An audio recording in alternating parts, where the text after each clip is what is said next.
I was completely fibroid free in 6 months. And So so the now, fibroids went away after one way, being in. You didn't have to get surgery. no surgery. And they went away. 6 months later, I want to add that part. People of childbearing age, please hear me. Hear this with your heart. You have the ability to directly influence the expression of your child's genes.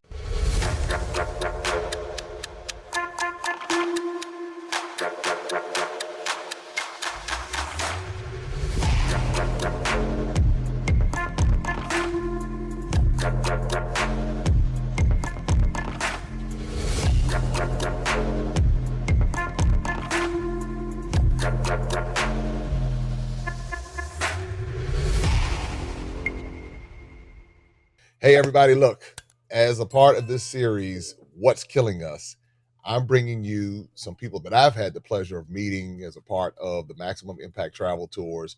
And I love what I do because I get to meet fascinating people. Now, Nishisksi and I started a conversation in Accra, Ghana. And I said, we're going to continue this conversation when we get back to the States. So today, I have the pleasure of having Nishisksi Chandler back on as a part of Maximum Impact, and as we're bridging the gap, because this conversation is really relevant for the entire continent of Africa and anybody watching, no matter where you are in the world.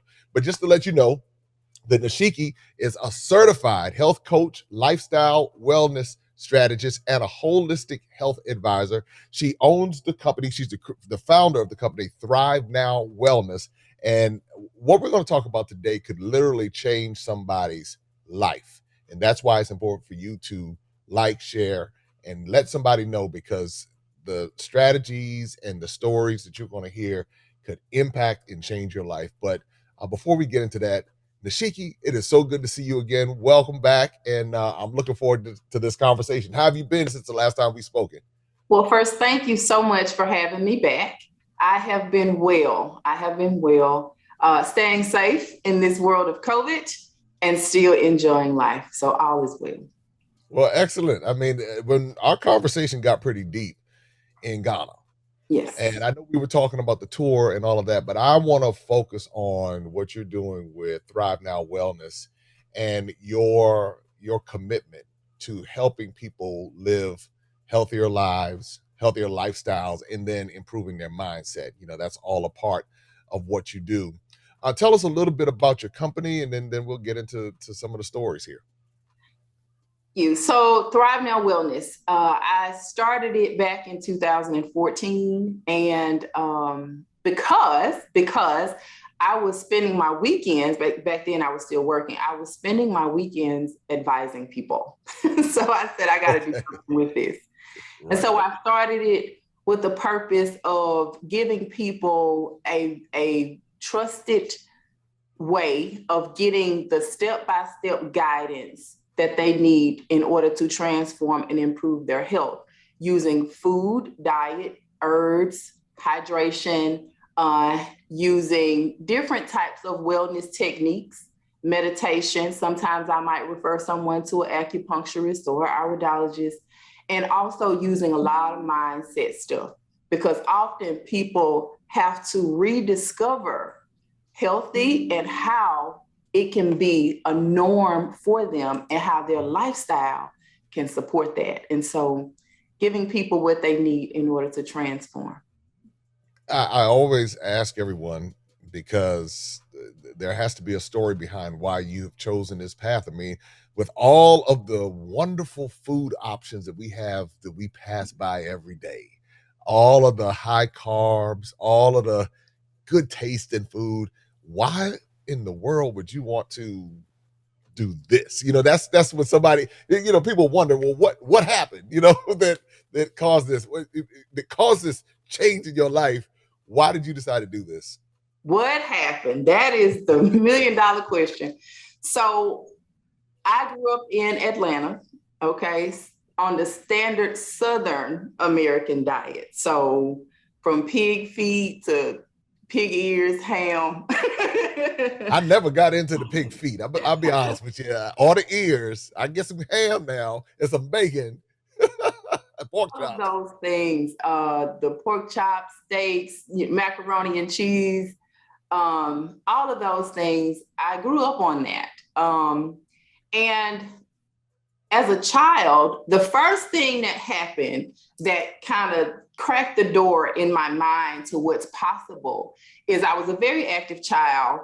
And I wanted to participate in sports, but oftentimes no, you can't do that. You need to sit down. And the reason why is because I was on 3 different asthma medications. And so my mom, we went on a summer getaway with a guy that my mom dated. He was from rural South Carolina. And his mom saw, the whole thing, that the ritual we did every day with the medicines and the 3 different and taking one and mixing it in the other. And so she started asking questions, and she said, well, what is that for?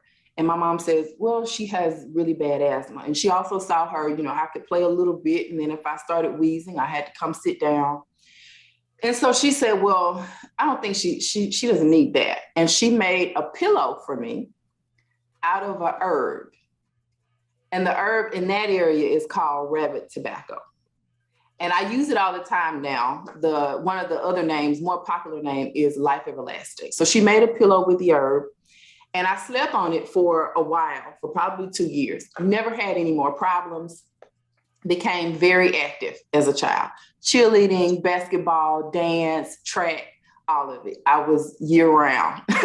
So that was kind of the first event. Second event, track season was in full swing. And I just out of the blue started having headaches. Never had headaches before. I'm 12, 13 years old. I'm having severe headaches. And so my mom took me to the doctor, and the guy that was filling in for the doctor that day said, tell me about your diet. What are you eating? And so my mom, Southern woman, cooked every meal 3 times a day in the summertime and twice a day during the school year. So for breakfast, I would get on the school bus with pancakes, breakfast ham, grits. Cheese, grits. I mean, full breakfast, right? And so, are you grits with sugar or grits with no sugar? Cheese. Grits with cheese. All right, no sugar. No sugar. No. Okay. We don't do that here. No, me either. No. So he listened to the diet, and my mom was pretty proud. Like, she kind of, yeah. That girl eating good. She healthy. She good. She got good food. And he said, oh, I see the problem. Can you stop eating pork for 3 weeks and come back and tell me if the headaches continued? When I came back, there were no headaches. So I stopped eating pork at 13 years old, and I never started back. So those are 2 instances, in my life where I had significant pain points and some simple adjustments, one dietary and one was, I would just say, environmental, because it was sleeping on a pillow. Some people would call it aromatherapy, but they made significant changes to my health. So here's the big deal of what happened.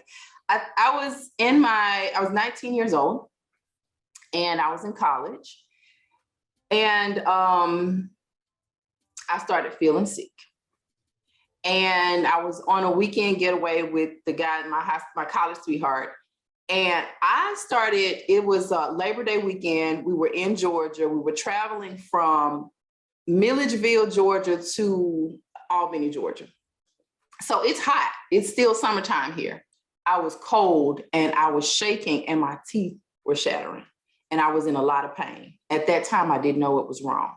So he played basketball, and he had played for a few schools in Georgia. So we were near Fort Valley, which was one of the schools that he played at.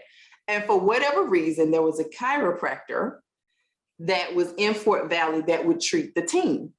And so he said, I got somebody I want to take you to. So we get off the road. I don't know why we just didn't go to a hospital, but He takes me to the chiropractor. This guy was, he had studied Eastern medicine and he was also a chiropractor.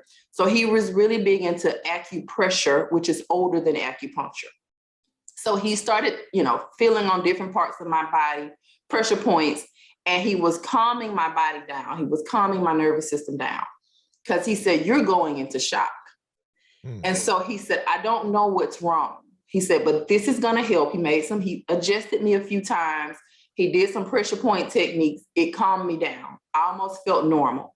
And he said, I don't know what's wrong, but whatever it is, it's serious. As soon as you leave here, I want you to go straight to the hospital. I felt fine. And we're 19. Right. So of course, you don't go to the hospital. We're not going to the hospital. So we got back to Albany, and I still wasn't feeling good. And I said, you know what? I started feeling worse. I said, I'm just going to take a shower and lay down. So I take a shower. By the time I get out of the shower, I'm full-fledged shaking and chattering again. So he rushes me to the emergency room. Soon as I get there, they look at me as I'm coming through the door, and Albany is hotter. It's 45 minutes from Tallahassee. So It is extremely hot at that point. No one should be, shaking as if, it's winter. So as soon as they saw me, they immediately took me in and they shot me up with morphine to calm my body down. And once they got me stable from the morphine, I remember them saying, you're going to be okay, but your kidneys are failing. You're going to have kidney damage for the rest of your life. Well, that didn't sit well with me. So went through the process, did what I needed to do, got out of the hospital. And every few months, I was having to go to a urologist because I was having a lot of symptoms, And so when I would go to the urologist offices, I would be the youngest person in there, and I would be sitting in a waiting room with people in their 70s and 80s, and they were starting to have conversations with me to ask me if I felt like I needed Depends. Oh, wow. So none of this felt right to me. I am way too cool for Depends. Right, especially at 20 years old. At 19, and so I was like, 19, okay. Right. Yeah. I said, there has to be another way. There has to be another way. And I ended up, at the time I was still in the military, and one of the girls that was because I was a reservist, that was in my unit, she told me about this lady who did some type of herbal stuff and how she can connect your body to a machine and kind of tell you what's off and give you some things to do to improve. Well, I never got a chance to meet that lady, but it started me researching, okay, where can I find someone to help me? So what I did was I started doing research. I went to the health food store and they said, well, what are you trying to do? The lady saw me, I'm buying all kinds of stuff. You got everything. Right. Everything I researched on Google. Wheatgrass, thistle, this, that, the other.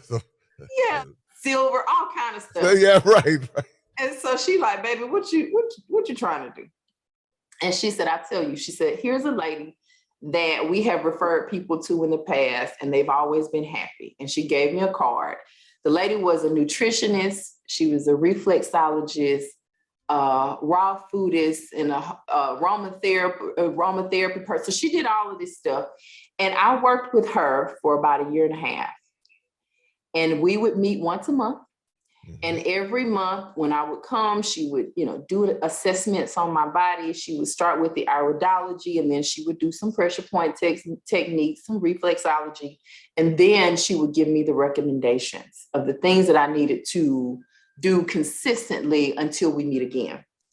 And so after doing that for a year and a half, I was okay.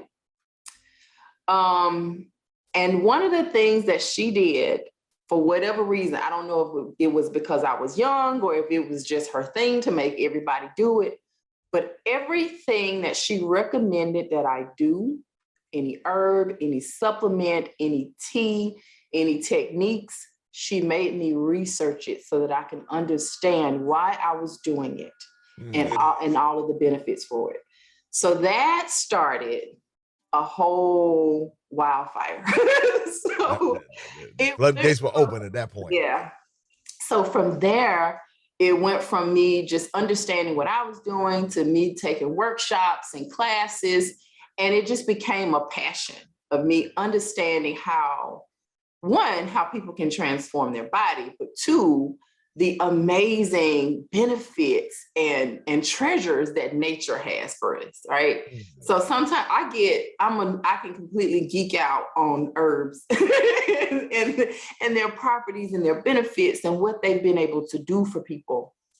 And so that started the journey. And I was while I was working with her, most of the time I was on a raw food, plant-based diet. That was very tough. I would say raw plant-based. Right. Raw. It's one thing to be plant-based. It's another thing to be raw plant-based. And although she gave me ideas of what it could look like, how to truly live it was hard. You know, the day-to-day beyond a salad, and what kind of salad and what else do you need to put in the salad so that you don't starve. She didn't go in a lot of depth, so I had to just do the best I could at that time. Well, once I was feeling better and I was well, I ended up, maybe 4 or 5 years later, I ended up, starting my career, graduated from college, started my career, and had a difference in stress level, right? Because that's always a factor. And I ended up finding out that I had fibroids. So I went to the doctor one day, and while I was doing the regimen that she gave me, I noticed that my cycle was lighter and I didn't have cramps, and anemia was pretty, it wasn't as bad as it had been in the past. And so when I went to the doctor, I was like, hey, what's going on? Why am I bleeding so heavy? So they start running tests, and then they find out that I have a fibroid. And it's like, oh, you have a fibroid. And the doctor said, whatever you do not get attached to this. Don't give it a name and don't focus on it every day. Don't know why he told me that. And he said, I have a nurse here that has struggled with fibroids for years. I want her to come in and talk to you. So he leaves the room. He brings this woman in, and she says to me, baby, whatever you do, don't let them start cutting on you. She said, don't let them start cutting on you. She said, I have had multiple surgeries. I've had multiple surgeries, and these fibroids keep coming back, and they cannot tell me why.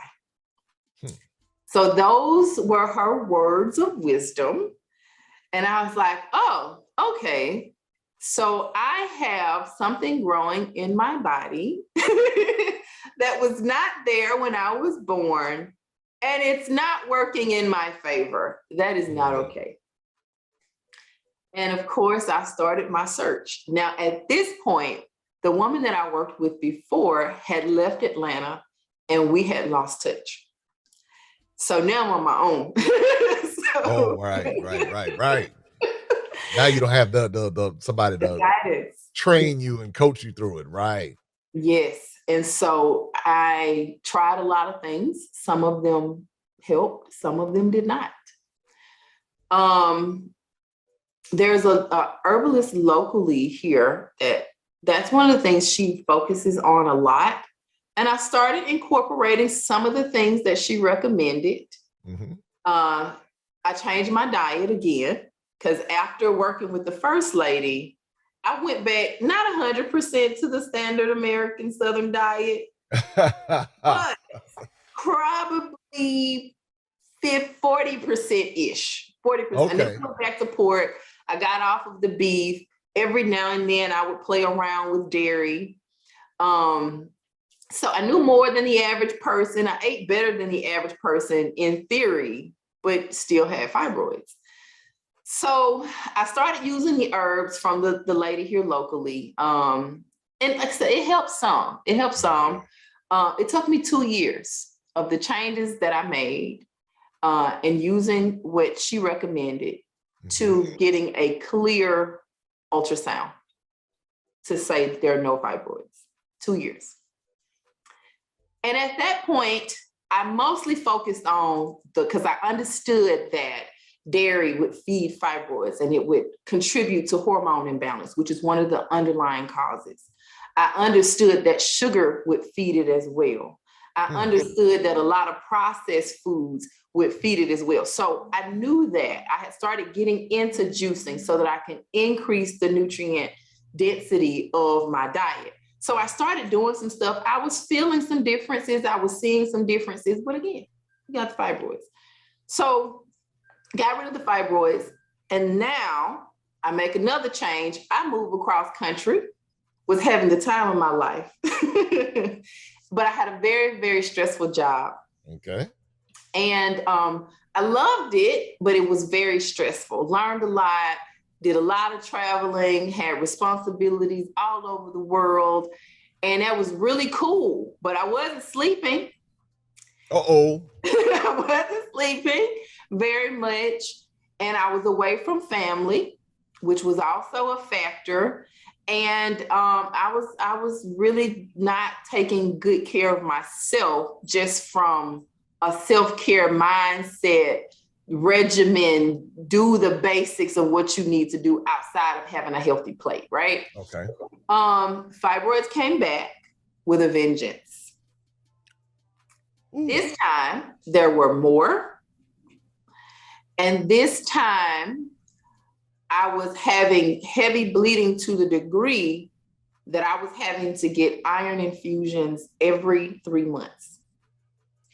Now, for people, women who've ever gotten iron infusions, one iron infusion can last for years.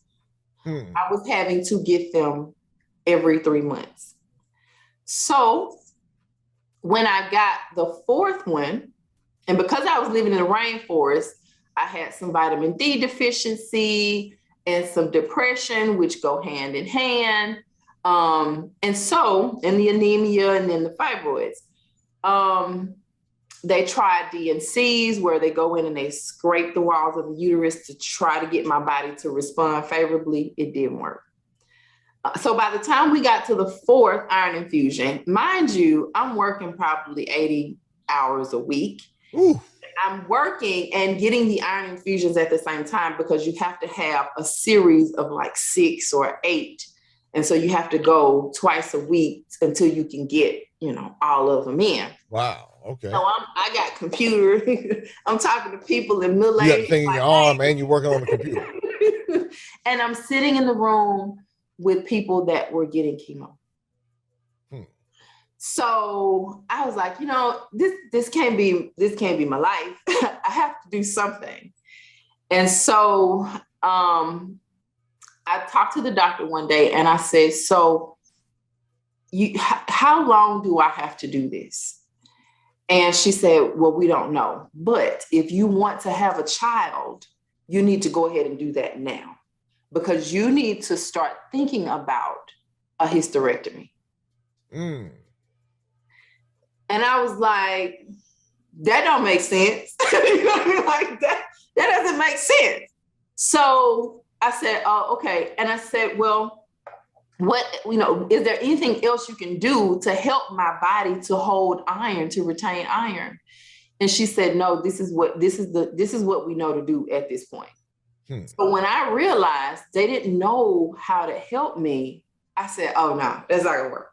So outside of actually following the doctor's recommendations, at this point, I've gone back to eating raw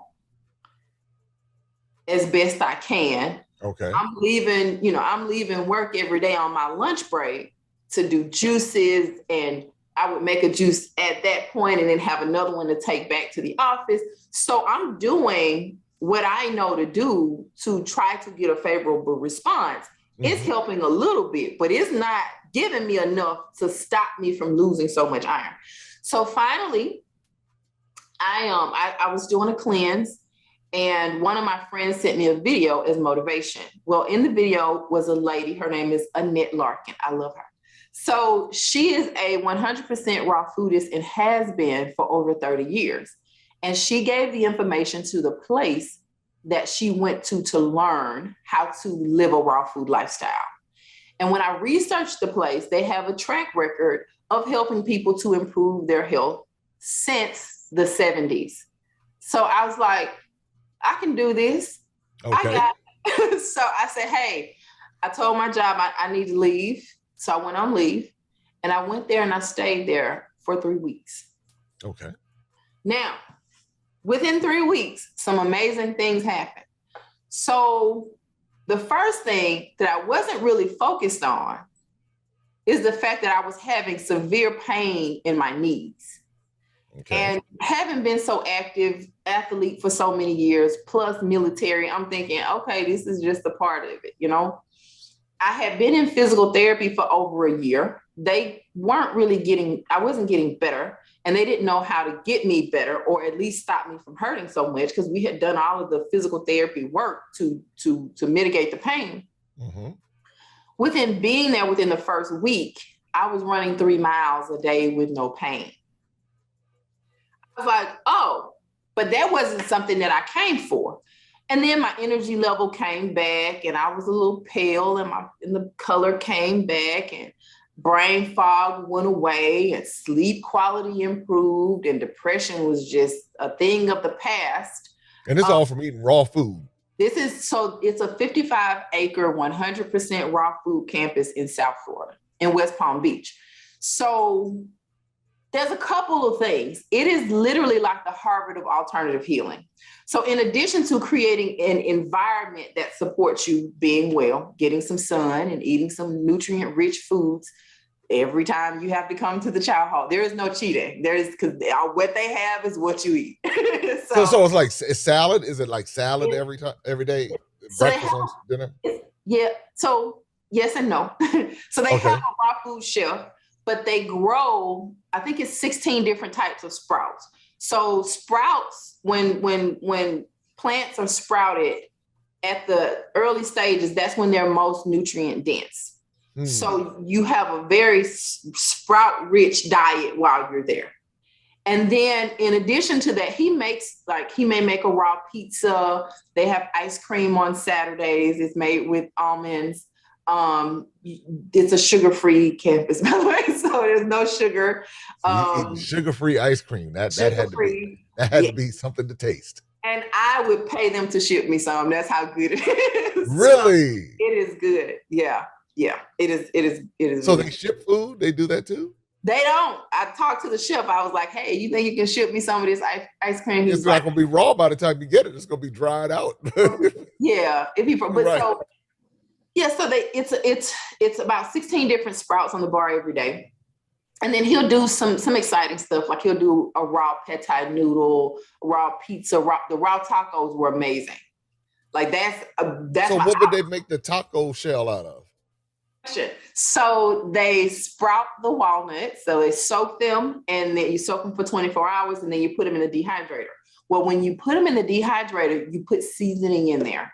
So you do the taco seasoning in the walnuts, you toss it in there and then you dehydrate it so that you bake the flavoring in. When you're sprouting or dehydrating nuts, it also makes them more bioavailable. So it's easier for your body to be able to break it down and process it. Okay. Then he makes the different sauces, the guac, and he makes a pepper sauce for it and all of that. And then you can use a piece of romaine lettuce as your taco shell. Ah, gotcha. So the romaine lettuce is the shell. And the shell. Okay. Yes. So the raw tacos are I'm getting amazing. hungry listening to this. As you talk, I'm like, this is sounding, at first it sounded a little different, but then when you started explaining how they season the walnuts and the process and how the sprouts are the most nutrient dense during that sprout phase. Yes. I am learning. I'm sitting here. Okay. So you do this for the 3 weeks. You have these amazing food dishes. Yes. And you have to drink green juice every day. You fast for 1 day every week. So, and the fast is their sprout green juice recipe, which has sunflower sprouts, cucumbers, celery juice, and pea shoots. Pea shoots are really high in protein. So no sugar. No sugar. So no fruit. There's no fruit there. No fruit there. No fruit. No avocados Okay. All right. There you go. Avocados, yeah. No tomatoes? No tomatoes, no tomatoes. Okay. And All right. here's why. One of the things that they use a lot of different techniques and principles to help your body to take advantage of how it's naturally designed to function. So there's a concept called proper food combining. And one of the core requirements, I should say, one of the core concepts within proper food combining is you don't mix fruit and vegetables when you're eating, because it slows down the digestive process. So when someone is in a place where they really need to heal, you want to do everything possible to give their body a chance. And so proper food combining is something that they try to make it easy for you to practice. And so not having the tomatoes is one of those things. But in addition to the diet, I mentioned it's like the Harvard of alternative healing, because people come from all over the world for treatment, but people also come from all over the world with solutions. Okay. So, yes. So you name it, from gas chambers to crystal therapy to light therapy. They have machines where you lay on the machine and it will just take stress off your body. You get up feeling happy and high. So they have a state-of-the-art workout facility, but they have within every house, because there's multiple houses throughout the campus. Okay. Every house has at least one far infrared sauna. So they recommend you do the far infrared sauna every day, twice a day. I never can do that. I always make once a day. And then they have hot cold pools. So you can go and you can sit in the hot tub and then dip into the cold pool. And that gets the lymphatic system going. They have a sea salt pool as well. Okay. And then they have a medical facility. There is a doctor in there, and there are many nurses. They take your blood work when you come in the door, so that you can see the difference between how your body is presenting when you show up and how it has shifted when you leave.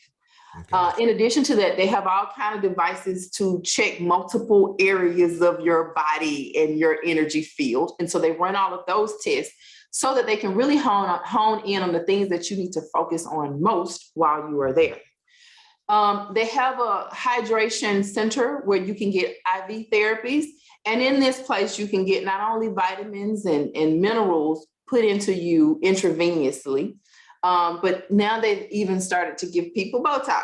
So depending on what you need and why you're there, because there are some people that come strictly for aesthetic purposes, but then there are people who come because they're trying to transform something in their health. Now, I saw people come and I saw them get results with everything from diabetes to Lyme disease to a lady had a brain tumor.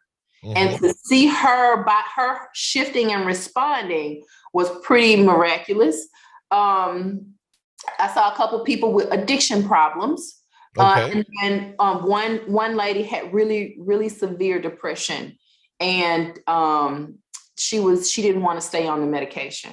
So the techniques, the lifestyles, the tools that they have can help you with almost anything, with the exception of they don't take people that are bedridden, or, if you are paralyzed, you have to have an assistant, someone with you, but just the core concepts of being able to truly flood your body with things that are nutrient dense and put yourself in an environment where you can focus on your healing and your well-being. From the time you wake up until the time you go to sleep, it's a game changer for a lot of people. So, and you're there for 3 weeks. I was there for 3 weeks. And then I got, different light therapies and H-wave and Q laser on my knees. And I got some iron infusions while I was there. I got a lot of vitamin C. I got a lot of,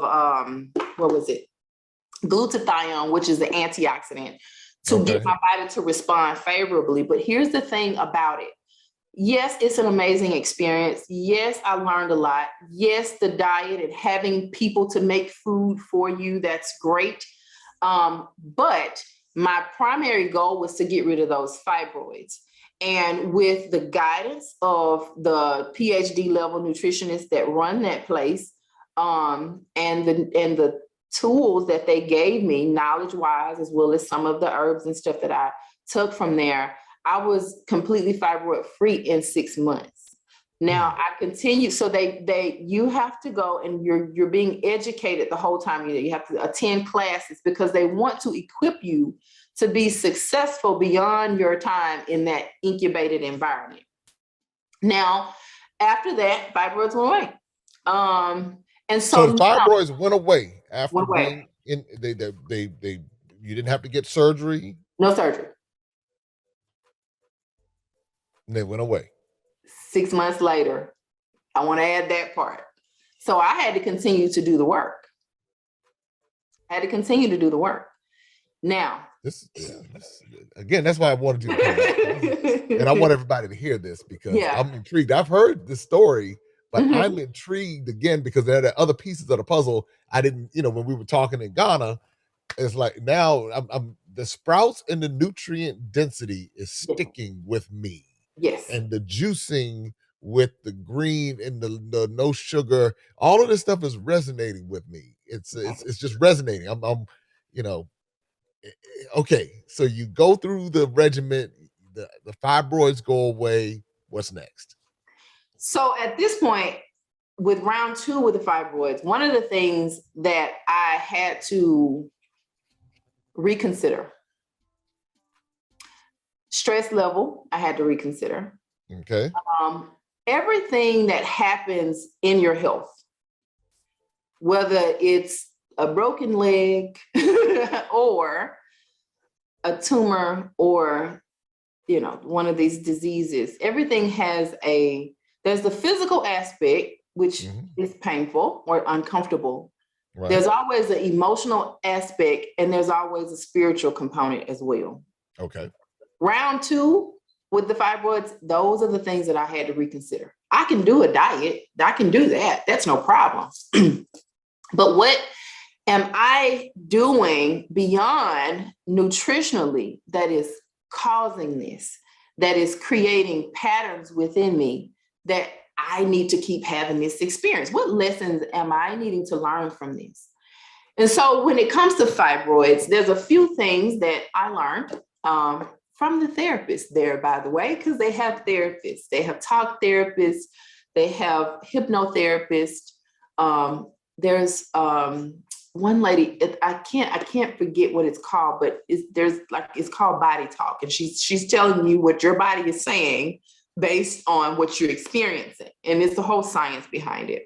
I see, like I need to go hang out down there for a few weeks. I'm now thinking to myself, I'm so curious about it, but go ahead. I mean, this is intriguing. I mean, really fascinating. Yeah. So the lessons for me, holding on to things that no longer serve you.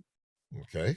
And people and being indecisive about your fertility choices.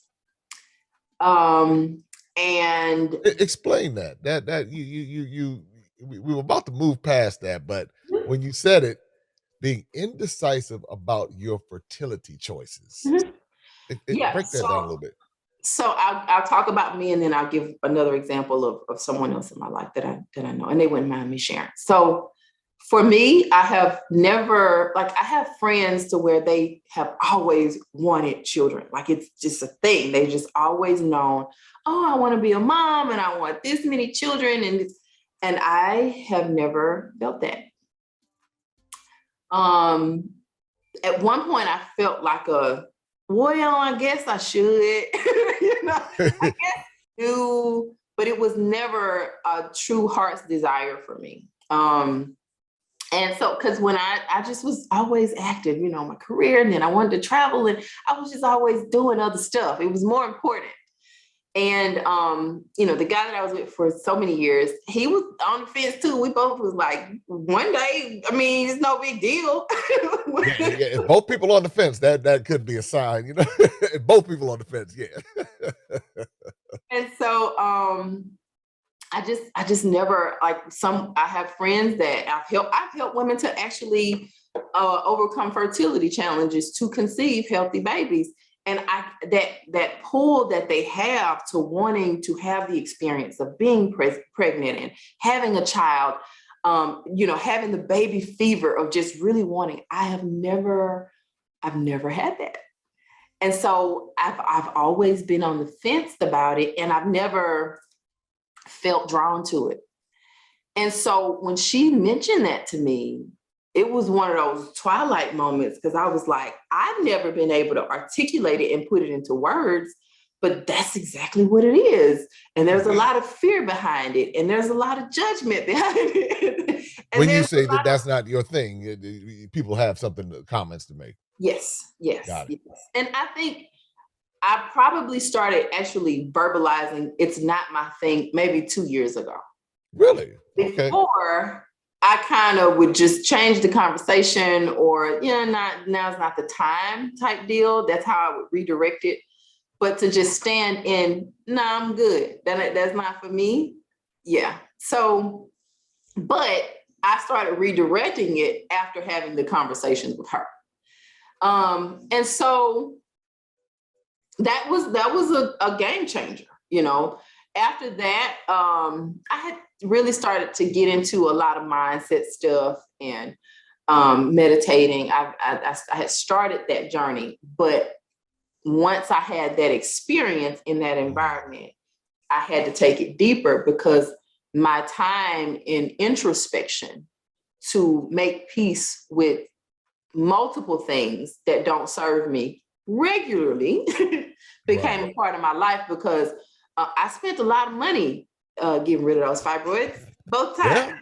Yeah. So, I can only imagine. Yeah. So I just would prefer to take the lessons and not repeat them. Yeah. And even with someone else in my life who had multiple pregnancy, well, at least 2 pregnancies where they were tubal and they had to take tubes. Oh, wow. It was a similar vibration. That's life-threatening. That's life-threatening. Yes. A very similar energy of, I don't know, I don't really want this. I don't know, that kind of energy. And so one of the things when I'm working with people is that, so I now study that. So now when people are telling me the things that they are experiencing or that they have been challenged with multiple times, I'm able to link that to some mindset factors, some emotional factors, and maybe even some spiritual factors, so that they are aware. Because I don't expect for people to just change everything about who they are, how they see the world, and how they feel about themselves or their life overnight. But having some awareness at least gives you the power to start making a different decision on how you feel about things or how you deal with certain things when you need to, because it matters. It matters. And so there's multiple aspects of wellness. Okay. And the second time I just had to go beyond just the physical. And so, I have to pay attention to that emotional component. And so that's kind of the journey. How has it been for you? Well, after you got rid of the fibroids, did they come back again? They did not, but I still live my life as if I am preventing them. Okay. There is no going back to where I was prior. Okay. So like now it's a lifestyle, right? So I found kind of my way to work the lifestyle component out. And oftentimes people say, "Oh, are you on a diet?" And I'm like, "No, this is just how I live." But I am very clear that if I revert back, there are consequences. You know where it's going. Yeah. Like I said, I remember you in Ghana, and you like the herbs or something you had going on, and I was like, "Well, she's the real deal. She's not faking out here. You got people go away and they start faking." I was like, "No, she's serious about this." Yeah. And you would ask questions, and I know you connected with some people in the herbal space when you were there, and you were you went to like a dance exercise event, and I was like, she's like really, really serious. And you didn't impose it on anybody. You just did your thing. You just and I said this. again, it's quite fascinating. One of the reasons why I want to talk to you is because we're dying. I don't know how to say that. I was trying to find a nice way to say that. We're dying. We're dropping dead. We are suffering in our communities because of diet. We even see with this recent pandemic that we've gone through that the people who were affected by it the most, so they say, were people who had underlying health conditions. And many of these health conditions are preventable from what, we're learning. When you talk about the high blood pressure and the diabetes, these are things that are preventable unless it's like type 1 or something like that. We talk about type 2 diabetes, which is largely diet influenced. And my commitment to helping the African diaspora and Africa is recognizing how we have similarities in many aspects when it comes to our diet, this Western diet. And we struggle, or many of us struggle on so many different levels because we're trusting in just the doctors to give us a pill or a shot to fix the problems, when many of the resolutions of the problems are on the dietary level. But then again, we're talking about mindset, we're talking about habits, we're talking about a lot of different things that, that need transformation, but it's difficult. I can imagine someone hearing, I know what I felt when I heard, okay, no fruit. Okay. Raw. Yeah. Okay. But then I guess you have to decide whether or not you want to be well. That is correct. I mean, that's what it really boils down to. I mean, do you want to be well, or do you want to, but then there's this other mindset that we have that if you give me a pill, it'll solve the problem. And I keep doing what I'm doing. I don't have to, I can keep eating however I want to eat. I can go buck wild and eat, all of the pig with the feet, the ears, the nose, the every piece of the pig. And that's just how it's going to be. But there are other people who are like you, who are saying they're tired of being sick. And that's what we talked about in Ghana, tired of being sick. So tell us how you help people now that you have results, because I want people to connect with you. This is why I brought you back, because I want people to connect with you. I follow and I watch what you do on social media. I saw you in person. So I know that you're someone who's credible and serious about what you're doing. So tell us how you help people. So first, before we go there, I want to say this. The whole raw food thing, there are certain people that is truly their lifestyle, 100%. But when someone is in a place where they're trying to recover their body, I have to be careful with words. I understand. Trying to recover their body and get a positive shift, that regimen, that day-to-day lifestyle is very different from a maintenance lifestyle. So now I will every now and then have fruit. It's not a daily thing though. But I do have it now. I still love watermelon, so I will have it. But when you're in a place where you need to get a result quickly, or you need to get a significant result, you're trying to fix an acute situation, you need to go take aggressive measures. I said that, Yes. Right. Now, as far as how I help people. So here's what I envision. And this is how my life works now. What I envision is that as a culture, we can take the same gifts and talents that we have had in the kitchen of making things amazing. Yes. And do that for things that work for us and not against us. And enjoy that lifestyle as much as we enjoy what we're currently doing, because we can. Feel too good to go back. Now I can be around people. I've never, imposed what I do on other people. So I can be at a party and they can have ribs and chicken wings and whatever else. And that's cool for them. I might just eat my sweet potato, or order me some raw food, or order me something that is more in alignment with how I eat. But I feel too good to go back. No matter what environment I'm in, I'm never going to just lose it, because I like feeling great. Well, now I gotta ask you this though. I gotta ask you this because we humans out here now. We humans. So now you don't smell that sweet potato pie. You don't smell them ribs and be like, whew, that smells good. You don't smell that mac and cheese, and it don't mess with your senses a little bit. Nope. So let me tell you, here's the deal. I have found healthier alternatives that rival anything except for sushi. Except for sushi. That's a hard rival there. But you can do a California roll, can't you? Yeah, it's not the same. It's not sushi. It's not that raw fish. No, it's not the raw fish. But it's raw. There you go. It's raw. It's raw. Yes, it's raw flesh. It is raw flesh.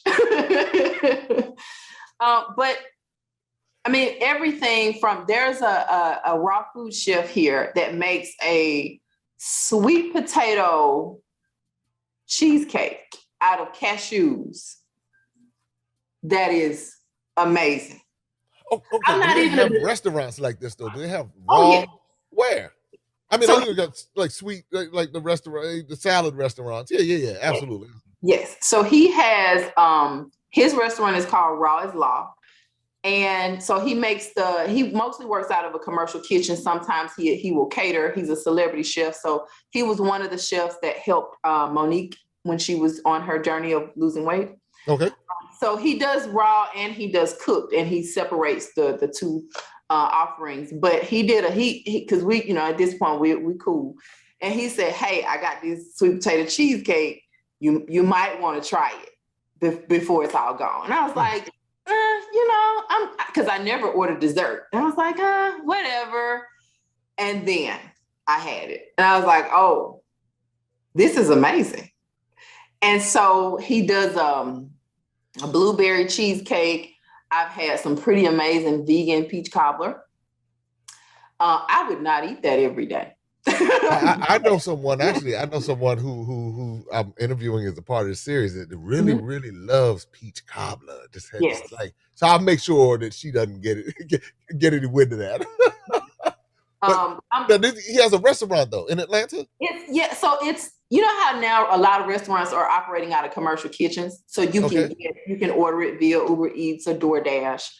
He does classes, and again, because he also does meal prep services. So when I don't feel like making my own stuff, he's one of the people that I'll hit up and say, hey, let me get 2 weeks or a week worth of food, and I cash app them and I go pick it up. So we have that type of relationship. And because he knows who I am and what I do, when he, does some of his rare dishes, he'll say, hey, you should probably experience this while I have it. So we have that relationship. But I'm also blessed in that the way that I see living this lifestyle, I have a mindset of I can always find what I need wherever I go.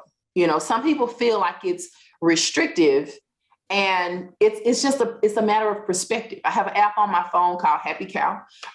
And wherever I go in the country, I can find more health conscious restaurants, co-ops and grocery stores to get the things that I need.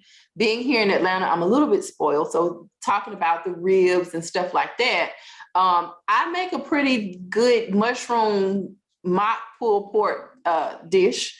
So my favorite mushrooms to use with that is chanterelle mushrooms. Season it and make the sauce, and we're good to go. I haven't had anybody to complain about it. I make a really amazing lentil taco that the children in my family seem to absolutely love. And there's a guy here that has a plant-based barbecue restaurant.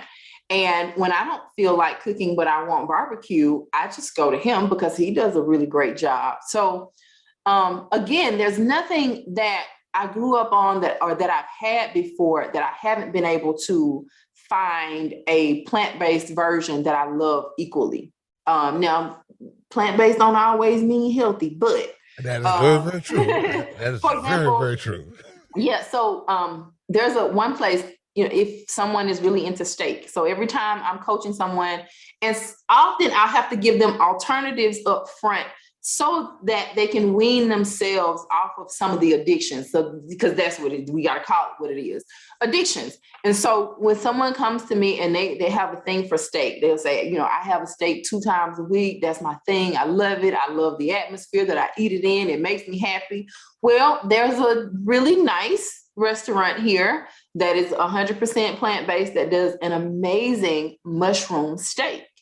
And when I send people there, they call me like, hey, why is this so good? And it's like, yeah, you know, so a lot of it is exploration. A lot of it is education. But I know that if I have done it, you know, coming from, you know, the South, and I've made the transition and transformation, I feel like anybody can do it.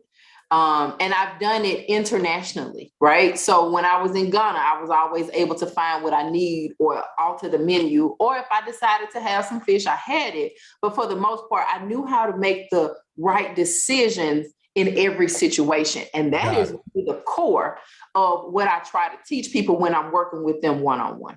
Because that's what I was going to ask you, because we're talking about how you help people. Yes. And so basically you coach people into making better dietary choices on a daily basis, plate by plate. Yes, so that it becomes a lifestyle. So it's a couple things in the coaching. So the food part, what people are eating, is about 70% of my focus. So because you learn how to eat from your parents or your grandparents, and it is ingrained in you that for breakfast, you can have some grits or some oatmeal. What happens when you take that away? What are your alternatives? What are some things that you can have that are equally as satiating and satisfying, but a lot more beneficial, right? So oatmeal is not good for you? Oatmeal isn't good? I promote a largely grain-free lifestyle. Is that where the gluten comes in? Yeah, gluten. Mm-hmm. Gluten, okay. A couple other proteins that are in it. So let's have a conversation. Yeah, let's have a conversation. We're here. We're gonna break this up into multiple. You know, we're gonna. Yeah. I'm gonna hone in on this thing. So fire away.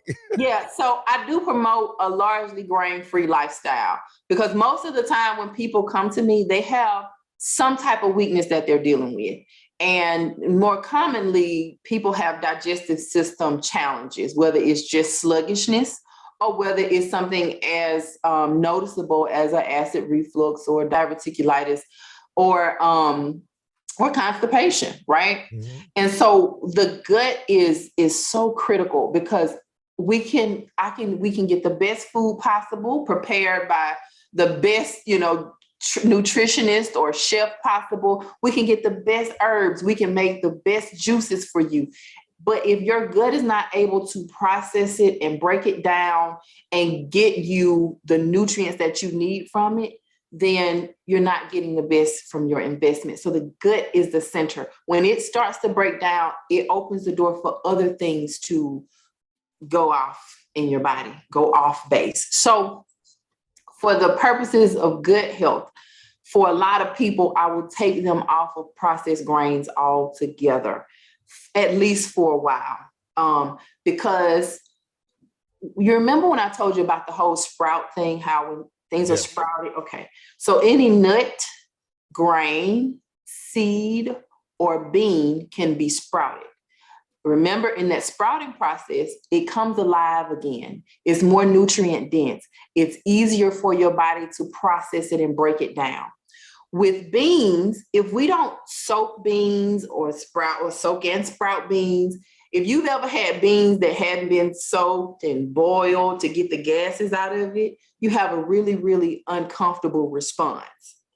I like how you said that. I like how you said that. So you said that like a pro. You said what it is, and then I said, oh, that's what she means. Okay, got you. Okay. With grains, because it's hard for the body to digest it and break it down if you don't prepare it for your body to be able to receive. Understood. Soaking it gets all right. Prepared. Yes. Now the grains have something similar. It just does not give you that response. And so what happens is when General Mills or whoever these companies are that are making these different Cheerios. And when they're making these breads and cereals and, snacks and stuff and grits and all of that, they're not thinking about how well your body is going to be able to process it. Right. They're processing them dollars. I got you. Okay. Yes. So what happens is over time, as you're eating that, you start to kind of tax that digestive system more and more, and it gets weaker. So that's why we have so many, if you think back 20 years ago, you didn't hear IBS, irritable bowel syndrome, as much. You didn't hear leaky gut. Like I did not hear leaky gut 20 years ago. I heard of IBS, but I did not hear of leaky gut. That's something that's scary sounding. Leaky gut sounds scary. So with that being said, all of those things are weaknesses in the digestive system. Right. And now you have people that have like celiac disease. What's the other one? A lot of that stuff is linked back to the gut health. Colitis, is that linked back? Is that one? That is an inflammation condition of the gut, yes. So Crohn's, is that another one? Crohn's is definitely one. Yes. Okay. So and here's the deal, regardless of what the name is, right? The name is and what the symptoms are, if we can harmonize that gut and get it to work more efficiently, it'll help you across the board. Acid reflux. Right. I'm just thinking of things all in that same lane, and correct. Things that I've heard over the years. Yes. And so that stuff is becoming more prevalent now because the diets are getting worse. So oftentimes I've had people to say to me, well, I don't know why you don't eat that stuff now. You grew up on it, right? Or we've been eating this for years. We've been eating this for generations. Well, yes and no. The food quality is declining. I remember great aunt, my aunt always had a garden. I remember older family members always having a garden. I remember going to, rural parts of Georgia, and they actually had cows and they had pigs. One of my roommates in college, the guy she dated, his family owned a cattle farm, right? So when we think back 2 or 3 generations ago, they knew what those pigs were eating. They knew what those cows were eating. They had the connection to the fact that I'm going to take care of this goat, cow, pig, chicken, because it's my food. So I want to take care of it in such a way to where I will feel comfortable eating it. I have a garden every season so that I can eat things that are fresh, that I grew, that I treated the soil. We're not doing that anymore. So there's a big disconnect because we have the factory farms. A lot of the soil is no longer being treated. So the vegetables are not as nutrient rich as they may have been when your uncle or great uncle or somebody within a 100-mile radius grew it. And so those are all factors. And so now we also glorify this excessiveness. Why do people need to eat a triple cheeseburger? Because it's so good. It's like, okay, so just one piece of meat wasn't okay. No, 3? I haven't had a triple cheeseburger in probably 30 years, just to but that's a good point. Why our portion size is so large, and then it taxes the body because the body has to break all of that down. And we eat, at this point, we are eating for sport, right? When people go to events and they're taking pictures of this massive spread, or you see the Food Network where it's, it's sport. This is not nourishment. This is, let me see how much I can bliss out. You know what I mean? Yeah. And I always wonder how that turns out in the end, but that's just, that's a whole nother conversation, but you're right. These are things that I think about on a daily basis because it's not easy, especially if you don't have health challenges, meaning Correct. There are a lot of things that are silently working. And most people don't examine their internal organs to even, so it's almost like the internal organ is like outer space. So you don't really know. I know that I've seen the inside of my body. I know what the inside of my body looks like. I know I have a heart. I was like, wow, I really am human. When I saw it, I was like, oh, this is real. Okay.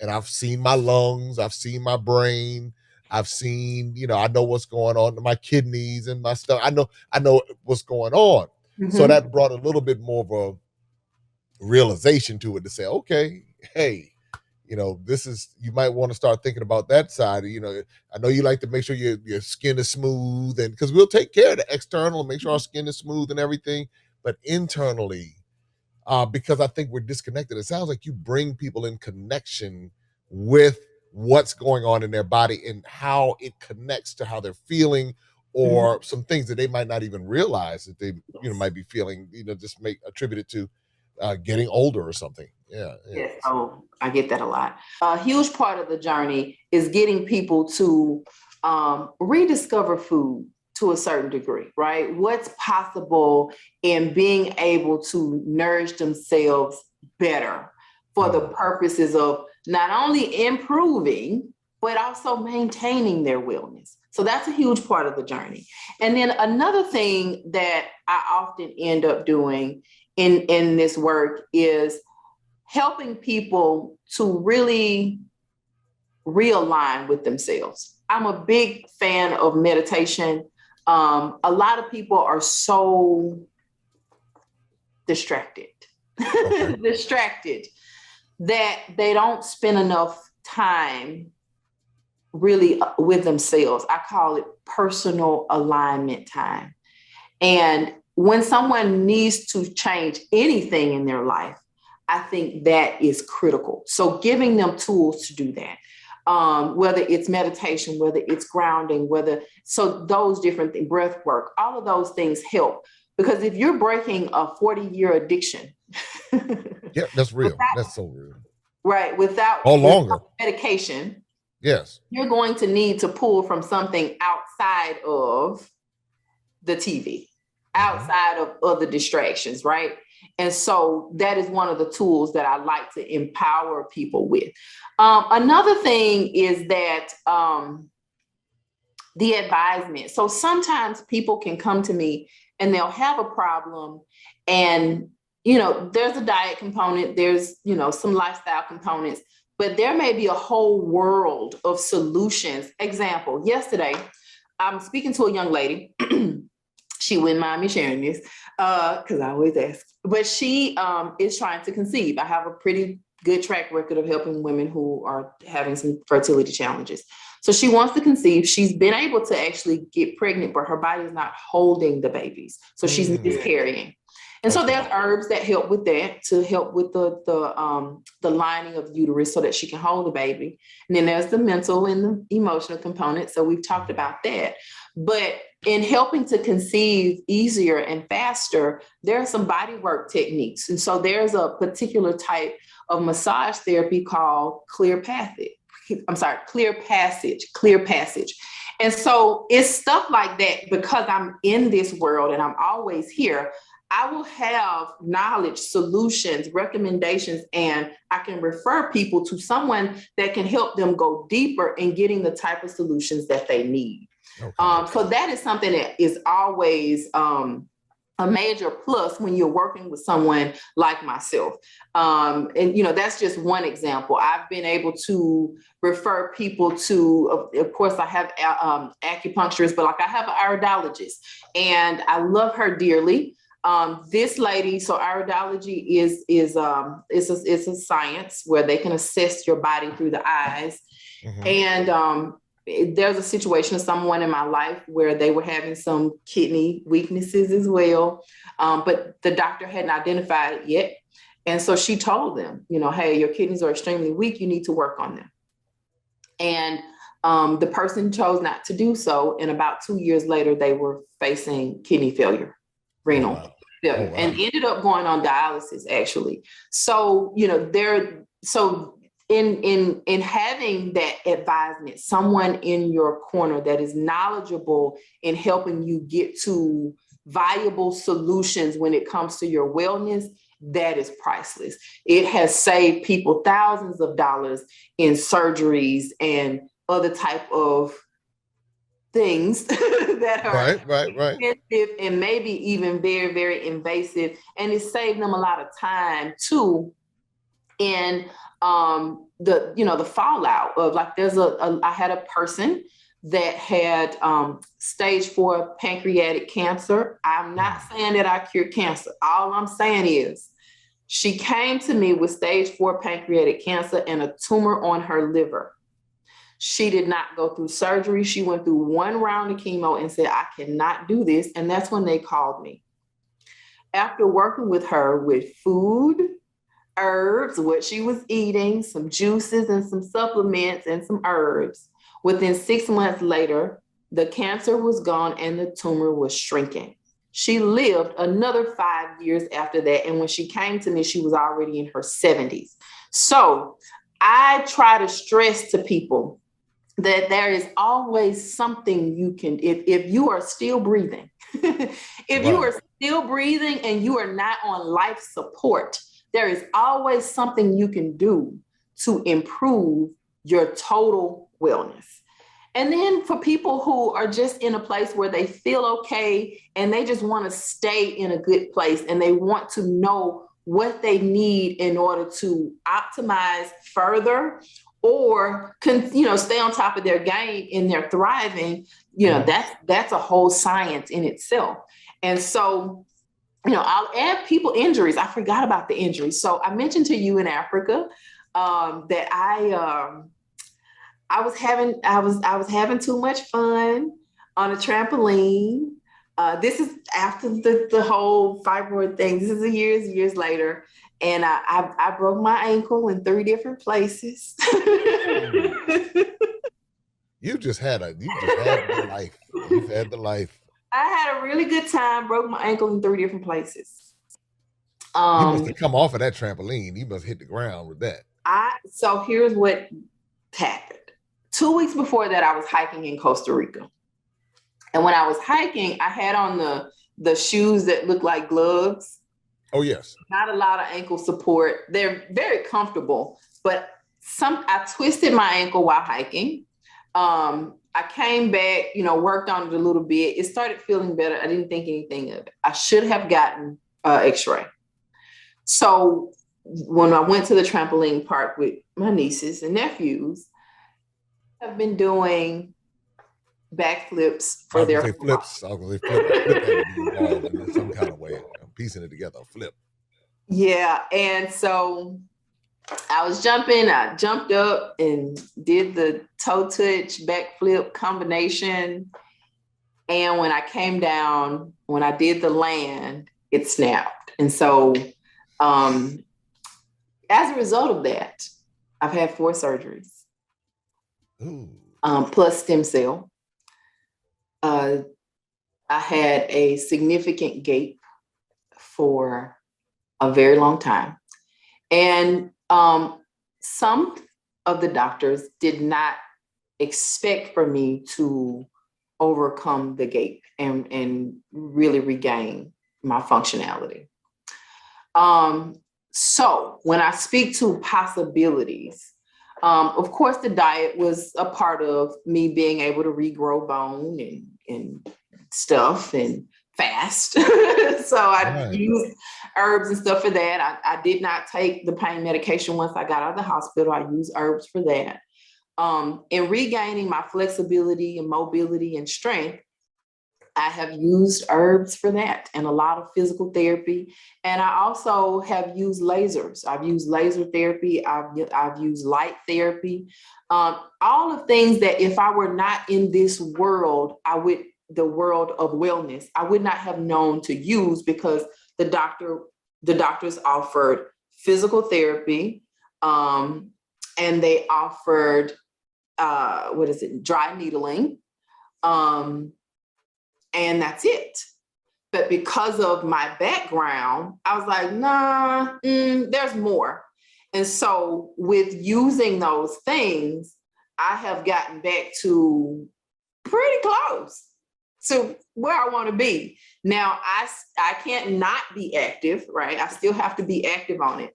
But there is very little that I want to do that I cannot do after that injury. So, well, you handled the cocoon canopy part pretty well. You didn't look like you yeah, had any problems climbing no or hiking problem. up that.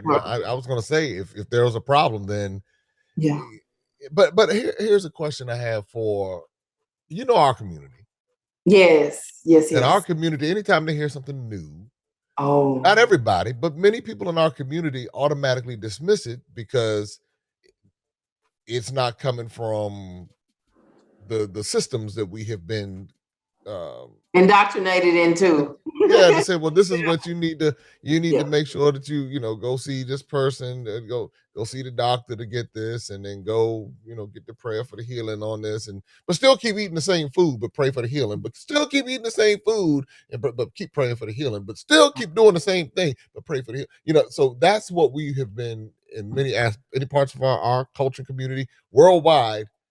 How do you break through? And I might have even asked you this in Africa. How do you break through that? Because that's that mindset piece that people are dealing with. It's hard, when you're used to something. How do you help people break through the mindset component to say explore the fact that what you're eating could be contributing to the problem? How do you do that? That's a really good question. I would say the first thing is exposure. So some people are so used to what they've always done, so they're not really getting exposure to something different. So how do I expose people? So outside of coaching, now that I have this lifestyle, I live it and people see me living it.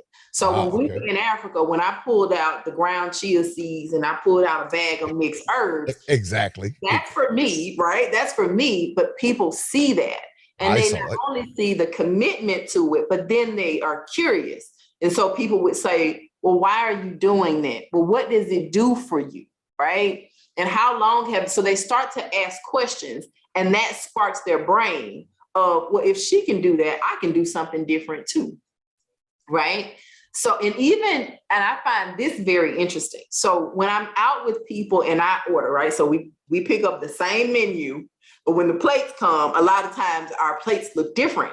So sometimes I'll look at the sides menu first. I see what they're offering, vegetables and all of that. And then I make my decisions whether it's something that's, a package on the menu or not, so that I can get whatever I feel like I need to get. And so when the plates come out and their plate is 60%, chicken or whatever, and then they got a little rice on the side and then a little piece of, vegetable, and mine is 80%, 90%, or 100% plants, and some plants that they didn't even look at.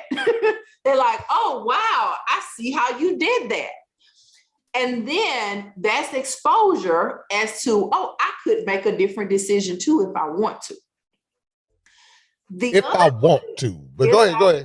I'll come back to that. Go ahead. Yeah. I won't break your thought. Go ahead. Yeah. And the other thing that happens, which is a good and a bad thing, is that when I am around, people feel inspired, I'll use the word, to make better decisions. And that's for people who know me, if they've eaten around me before, if they see how I live, they feel it, or because they'll start explaining, like, oh, I don't eat like this all the time. So that's that word inspired. I like how you chose it. You're good with the words too. I've been at it for a while. Not convicted, but inspired. I got you. Yeah. So I think that's one thing as far as just the exposure piece. And then when I'm coaching, when I have a client or teaching a class, I make sure that people have a really good understanding of possibilities. So I'll start a conversation I'll ask people, what are your favorite foods? What are the things you feel like you can't live without? Right? Because we'll take this berry off the table early on. Because if you're feeling like, oh, I can't live without cheese, I got you. I have some alternatives. I have some solutions for you. Oh, yeah. And so then I give the plethora of possibilities outside of just the norm. And then that way they decide, okay, do I want to make this at home? Or if I need to eat out, do I want to choose this type of place or this place? Or, so they know what their options are.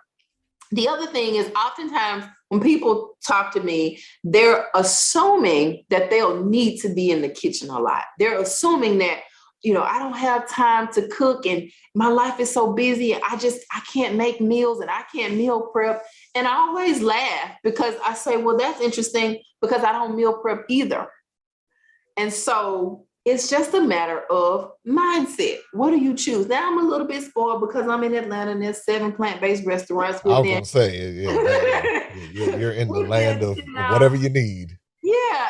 But even when I order stuff or when I go places, I'm still bringing my herbs and sprouts and nuts and seeds and stuff to enhance the meal because it's a restaurant. They're focused a lot of times on still taste more than nutrient density. So I take what they have and I bring some of what I need and then I combine it and it still gives me the convenience that I'm looking for. So it's a matter of giving people those options so that they can find their way within what's possible. So that's how I kind of start people's journey. And in a lot of cases, when people are interested in truly trying something, they can find something within that, in that conversation that will work for them.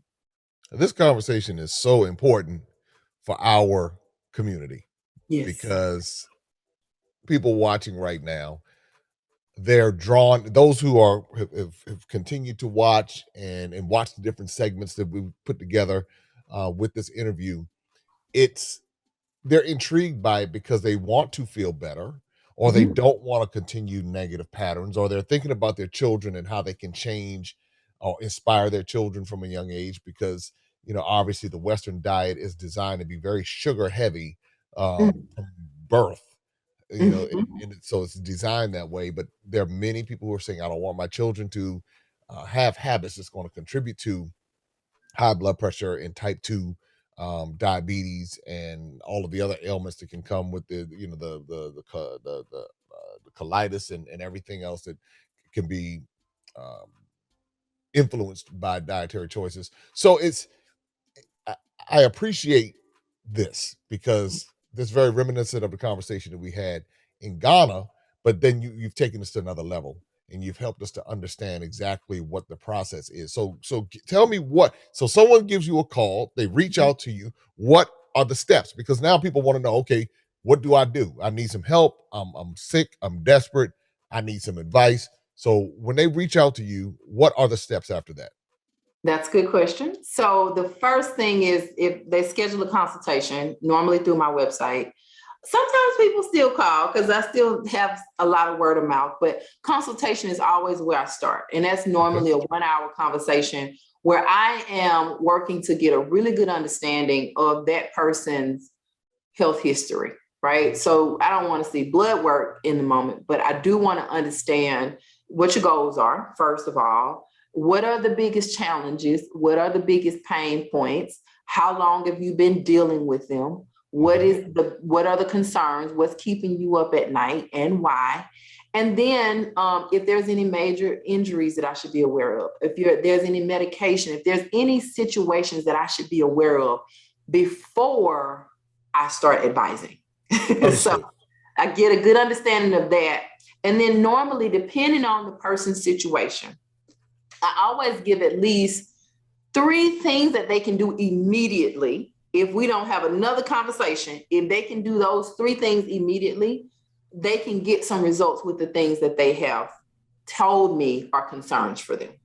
So that's the consultation. And then based on what I heard in that conversation, I'm also looking beyond that conversation. So some people, we may need to go into a coaching program where we meet every 2 weeks so that I can help them to make those step-by-step changes and shifts and getting the results that they need to get.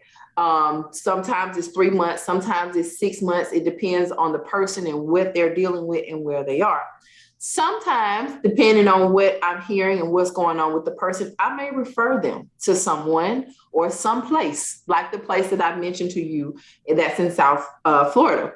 Mm-hmm. So it depends on whoever the person is. I try to meet them where they are to help them to get the type of results that they need.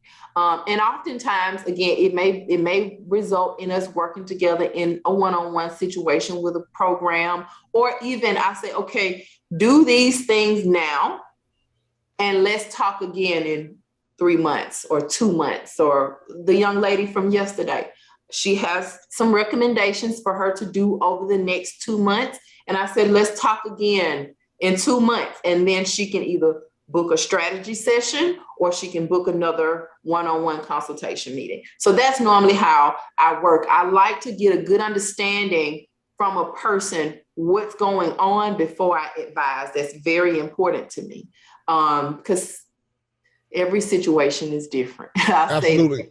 So that's normally the process. Okay. When it comes to blood work, Mm-hmm. a lot of people don't know the importance of understanding their own blood work. Yes. The blood work, it tells you so much. In your years of analyzing people's blood work, is there something, a recurring condition that you see that's kind of like, I know that vitamin D deficiency thing is like real popular. That's like, but is there something else that stands out as far as in blood work that's like a recurring theme? Yes, vitamin D is very popular, and it will continue to be, because we have very sedentary lifestyles and we don't get enough sunlight, even when it's summertime. So that's going to continue to happen. There are solutions. There are solutions. You can supplement, and you can also get injections. And so that's another thing we're working with a health coach. Well, injections, where? Who can do it? Where do, who's reputable? So that's something that I often will advise people to.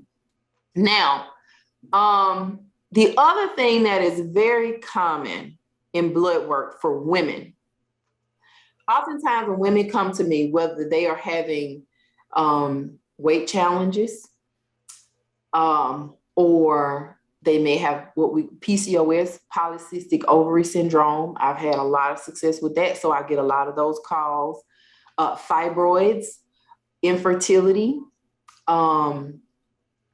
And this shows up in the blood work? You see this in the blood work? Wait a minute, I'm going somewhere. Oh, well, watch out now.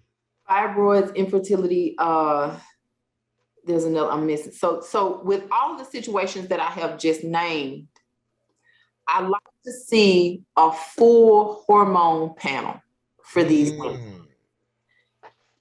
Because if you have, for a lot of women in America, they have what we call estrogen dominance, where they have way more estrogen than their body needs because they're taking it in through diet and even some environmental factors, right? And so that is one of the things that will contribute to everything that I just named. So for a lot of women, especially like past age about 27, they'll start picking up weight.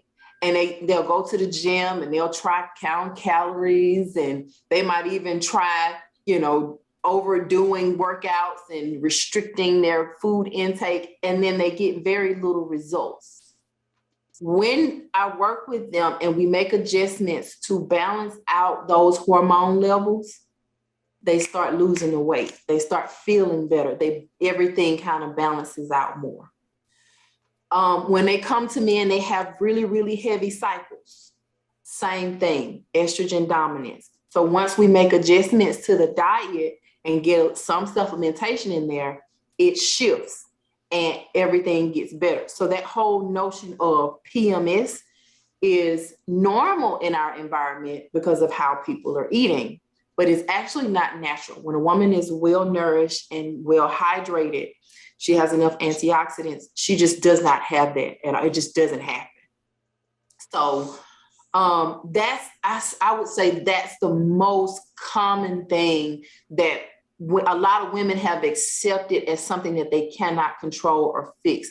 Like I'm in one of the PCOS Facebook groups, and I'll go in there every now and then and drop a couple gems, and to see these women accept this as it's a sentence for the rest of their life. And it doesn't have to be. I've helped women get rid of PCOS in 3 months. And so get rid of PCOS and then conceive, within 8 months. And so one girl came to me, she had not had a cycle in a year because of PCOS. She had not had a cycle in a year, and her goal was to have a baby. Well, we got all the cyst passed in less than 3 months. And at the 8-month mark, she was pregnant. Now, I did not tell her to try to get pregnant, but I didn't feel like we were ready yet. Sound like she was on a mission. She was on a mission. See, she was on a mission. And the reason why I told her to work on herself for at least a year was because of epigenetics. You have, and this, people of childbearing age, please hear me, hear this with your heart. You have the ability to directly influence the expression of your child's genes. So if there are factors within your gene pool, like they say, hypertension runs in the family and this and that runs in the family. If there is something that is in your genetics that you feel like has been running in the family, how you nourish yourself and take care of yourself, you have the ability to turn up or turn down things that in the genetics that you pass on to those babies. So that is why I told her to just wait, but just give a little bit of time. Endometriosis, does that get revealed in the hormones too when you in the blood work, or is that something different? Endometriosis ends up affecting the whole body, but there are some women that have endometriosis and that have an elevated level of estrogen as well. Okay. So I don't know if it's a direct link, but there has been some patterns that I've seen. Got it. Yeah. I mean, what you have shared is all the more reason why somebody should reach out and at least talk to you with the consultation. Yes. And to assess, the situation, because it's, again, all of this is when you understand it, because what we're doing right now is we're being educated about so many different things and how what we eat ties into our health. And intellectually, we know it. We go get the Big Mac, we know intellectually. Some of us don't. So if you didn't know, now you know. But we know intellectually, okay, this is not the best thing to put in my body at this moment. But then there are those external factors that say, well, I don't have time to do this. I'm moving around. Or, I really like it. And I like it. But as we have wake-up calls, yes, it's like we don't know what else to do. So it's kind of like we feel helpless. Give me a pill. A pill is easy. You can eat that with you can take that with a Big Mac. So you the Big Mac, you take the pill, and your mind tells you, I know this is wrong, but eventually your body's going to tell you it's going to catch up.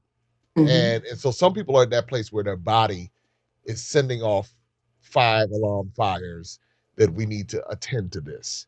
Yes. And I think what you have done is created a space where people can say, at least consider this. Obviously you can't give medical advice and in that sense from the, that's why I understand, certain things we're mindful of saying, but it's like you can at least sit down and say, hey, have you considered the benefit of what, here's some alternatives. Yes. Our palate is used to this, and that's what we know.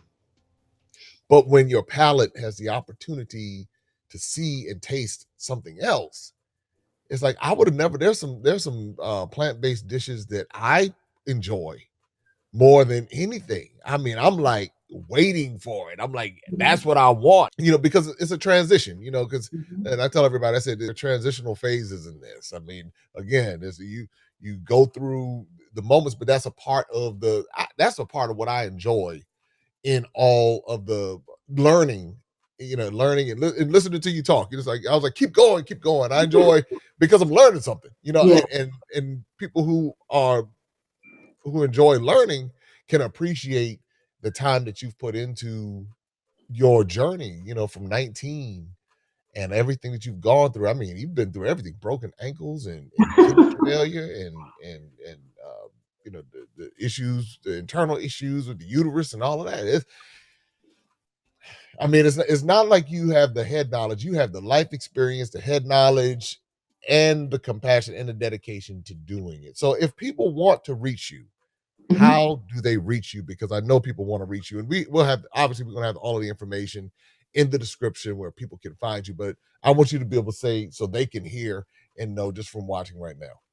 Okay. So the one place that you can reach me is my website, thrivenowwellness.com. That's the main way.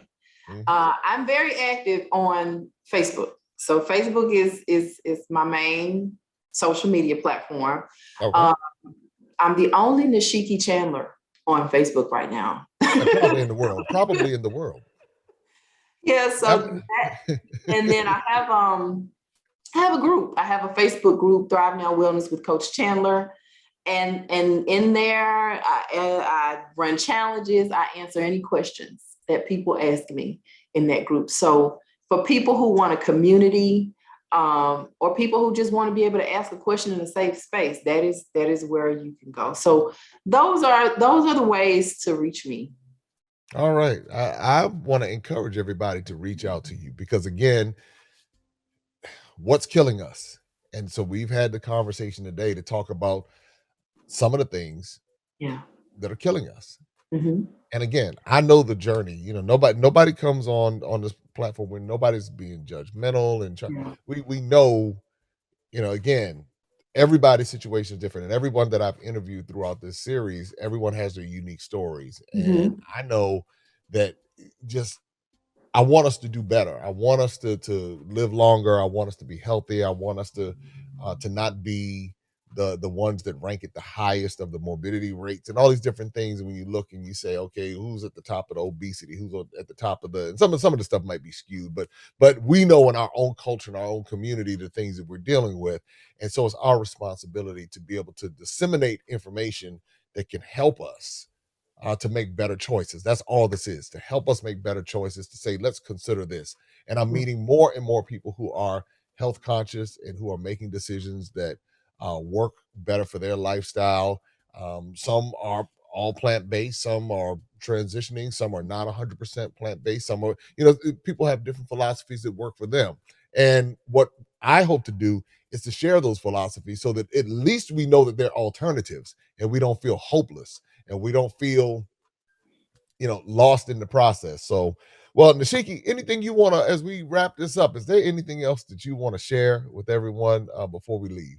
Yeah, I would say, because sometimes I know people can hear, you know, conversations like this and really feel like it is a lot to take in, and they can feel like it's daunting. And what I like to encourage people to do is see it all as a rediscovery process, right? So what you are currently practicing in your life with your food or whatever, you had to learn it somewhere.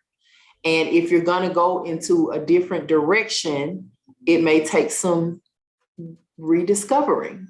And so see it as a rediscovery process into moving in a direction of taking better care of yourself and loving yourself more in a different way. I always break it down to just that self-love and self-care journey, because it's a part of it.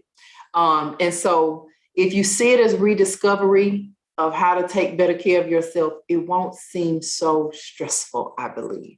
Right. Yeah. Well, I want to thank you because, again, I was looking forward to this conversation for, I guess, since the last one. And now I think people have the opportunity to hear this part of it and the pieces of it, because, again, you might be watching this whole interview in long form, or you might be watching it in the sense of you've seen snippets from it and now you've come to be able to get the entire interview. So however you've connected with this interview, what I want to encourage you to do is to reach out to Nishisksi and to, if you're in that position in your life and you want to look for alternatives, take action today. Take action, take action, take action, and at least learn something new. And as you do that, what begins to happen is you'll be able to formulate a plan that works best for your situation and for your family. And again, that's how we do it. That's how we bridge the gap. And we talk about it because many of the habits that we've learned here in America. Many things we've learned in Africa have been influenced by Western culture, our circumstances as a result of colonization. A lot of different things have influenced our diet, and that also influences our longevity. So again, reach out to Nishisksi and Thrive Now Wellness. And until next time, take care and be safe. Thank you. Open up your eyes and see all the fun and mystery. Take an African adventure with Darren and Destiny. From the mountains to the shore, so many things to explore. Take an African adventure with Darren and Destiny. The Adventures of Darren and Destiny. And Darren and Destiny are twin brother and sister, and you go on their adventures throughout the African diaspora, meaning so African diaspora destinations, primarily focused in Africa, but we go to South America, we're going to go to the Caribbean. Their first book is going to take you to Ghana, and then we're going to go on a safari, and from there we're going to go to Ethiopia, and then we go to Salvador, Brazil. And what the goal is to be able to inspire curiosity in the continent of Africa, in our children from a very young age, and to really tell a more accurate story. Most of our children are exposed to negative images, late night infomercials about how bad things are, everybody's sick, everybody's poor, everyone's uneducated, but that's simply not true. So what Darren and Destiny and their family do is they go to different African destinations. They are learning about these different places. You're beginning to see positive images, but still telling the truth. I mean, that's the important thing, to tell the truth about some of the things that have occurred. But it's all done on our children's level so they begin to understand it. And it begins to pique their curiosity. They begin to learn more. And hopefully one day they will want to explore and visit the continent of Africa and its many countries. There's just so much that Darren and Destiny are able to do, and as they're doing it, it's like they begin to open the minds of a new generation, and they don't get bombarded and indoctrinated with negativity. They're actually able to see positivity and inspiring images and messages about the African diaspora, as well as those who are still indigenous to the continent of Africa, and they begin to learn more and just see things differently. So I'm excited about introducing the Adventures of Darren and Destiny.